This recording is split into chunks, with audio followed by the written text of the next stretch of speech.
Hello everybody, welcome back to the channel. I have an amazing video for you guys today. I found an article from theguardian.com that you guys are going to absolutely love. Now if you want to read this article in full, you could go down to the description. I will have a link for it below. Now guys, if you're in the market to buy a house, sell a house, or if you're in the rental market, you're really going to want to pay attention to this. There is some amazing information. Now here, let's start. The era of soaring house prices is ending as central banks raise the rates.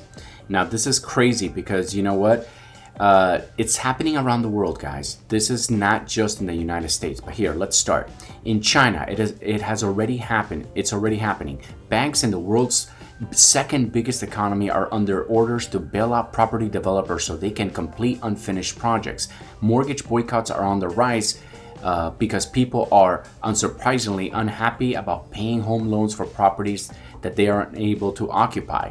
And if you go right here, in the US economy has contracted for a second consecutive quarter in the 3 months of June, and one factor was rapidly slowing property market. In the 2 years from the start of the coronavirus pandemic in the spring of 2020, American house prices have soared, rising by 20% in the year of May.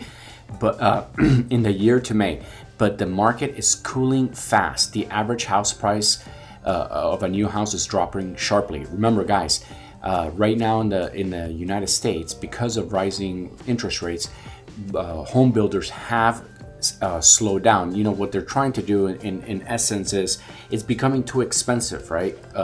With the cost of labor going up, cost of materials going up, and the land being so expensive, the new home developers cannot compete with existing homes on the market.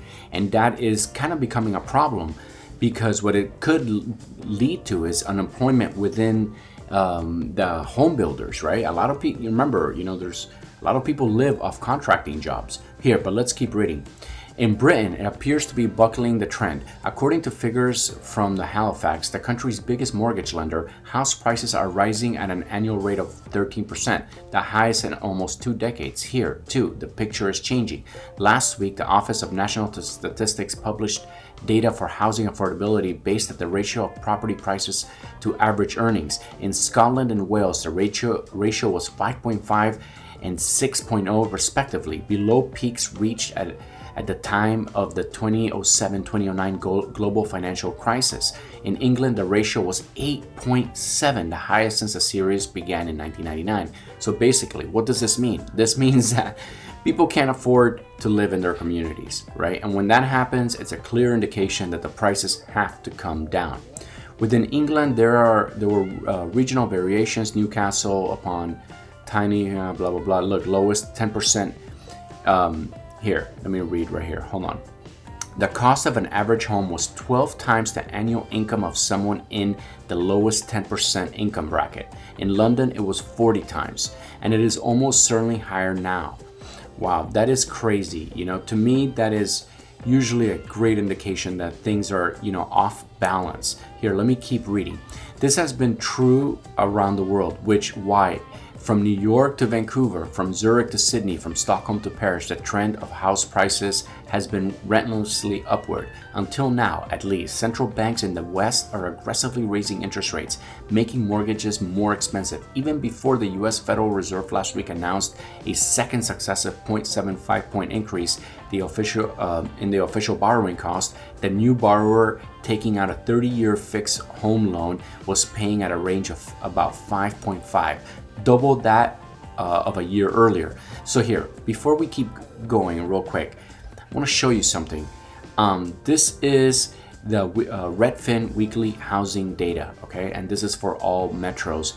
And you can see how if you start going to the median sale price, okay? Now, I'm gonna turn off 2020 and 2021. You could see that this was 2019 and this up here is 2022. This is how much it jumped, okay? The reason is because in 2021, people took advantage of that record low interest rates and it just made everything shoot up like crazy. Well, this is unsustainable, right? 2019 was already what some would say was a fairly inflated market because of the tax cuts and everything else. And when you threw, basically zero interest rates for 2 years, this is what happened. It took a house from 279,000 all the way to, almost 400,000. And that is unsustainable because people's salaries did not go up as much as the prices of the homes. So that's why everybody is kind of thinking things are going to happen, things are going to change. Now, a lot of articles, they're always saying like, well, it's not that bad, it's getting back to normal. But unless this black line, which is 2022, goes to the levels of 2019 or possibly below them because of everything that happened during the pandemic, it's not going to be back to normal. And this drop, like people are basically saying like this little drop right here is making it seem like things are getting back to normal. But I disagree.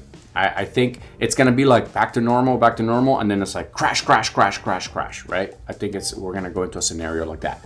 Here, so in the UK, the Bank of England reduced interest rates to 0.1 at the start of the pandemic and left them those levels for almost 2 years. That allowed home buyers to take out fixed-term mortgage extremely competitive rates, which reached through of 1.4 last autumn. But since December last year, the bank has been tightening policy, and those mortgages will rise when fixed terms run out. Average loan are now 2.9.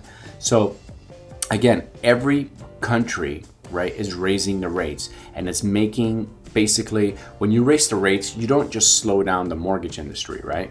Which is it's basically it's gonna do that because a lot of us need to borrow that money to buy a house, but it also hurts businesses, right? Because businesses also need to borrow money.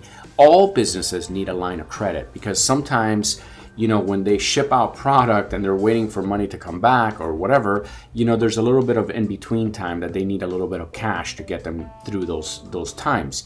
So now what's happening is when those companies, and this is all size of companies, they're going out and borrowing, right? They're going to be borrowing at a higher cost because of the interest rates are going up across the board. When that happens, unfortunately, it's going to make the margins for their companies tighter. So as a result, basically, they're going to make a little bit less money. So overall, when you think about that, right, is what we're going to start seeing is a slowdown in the economy, and we're going to see these prices come down, and we're going to see more affordability. But at the same time, we are going to have to go through like a bad financial time, which is going to hurt, right? Oh, so much to unpack. But guys, good thing is I've been making a lot of videos lately and I've been getting a lot of great feedback. So I just want to say thank you for everyone who's been watching my channel. I just kind of started and I've been getting some traction, and I really, really do appreciate it. If you guys like my commentary, if you guys like what I have to say, please, subscribe. I'm having a lot of fun making these videos, and I hope that you guys are having fun watching them. So again, if you like this video, don't forget to smash that subscribe button right here and go ahead and like and leave a comment. Thank you guys so much for watching. I love you guys, and I'll see you on the next video.